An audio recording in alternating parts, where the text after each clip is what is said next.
ক্ষমা, তোমার তুলে তোমার কাছে চাই যে ক্ষমা। ও হো হো হো, হা,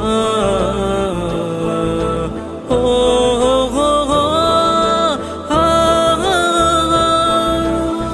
যতনে তোমাকে ডেকে এই মনে লুকিয়ে তোমার পথে চলতে চাই পাপের পথ পেরিয়ে।